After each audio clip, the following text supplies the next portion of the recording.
The federal appeals court based in San Francisco that is expected to rule on the president's executive order probably tomorrow has long been known as the most liberal appellate bench in America.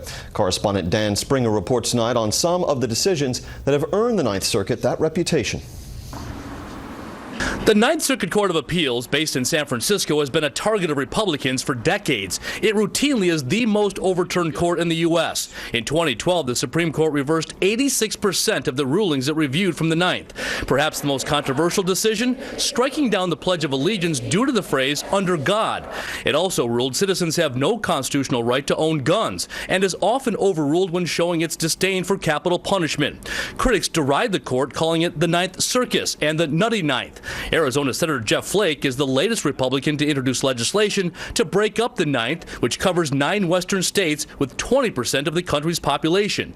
We have a bedrock principle of swift access to justice, and if you live in Arizona or anywhere in the Ninth Circuit, you just don't have it. 15 months it takes for the average decision to be handed down, and that's far too long.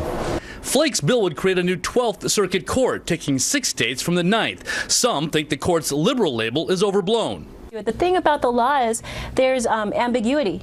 There are fair and reasonable and smart minds can differ on important legal questions. Now, the Ninth Circuit is about to make a key decision on President Trump's travel ban from 7 countries with majority Muslim populations.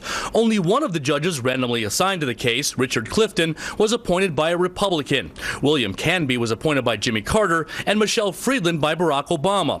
During yesterday's oral argument, Judge Friedman was especially hard on the Justice Department's lawyer. Has the government pointed to any evidence connecting these countries with terrorism? Making a prediction from oral arguments is tough, but a former U.S. attorney under President Bush thinks Trump will likely suffer another setback. Listening to them, I think there may be an inclination to leave Judge Robart's order intact and let Judge Robart's process continue.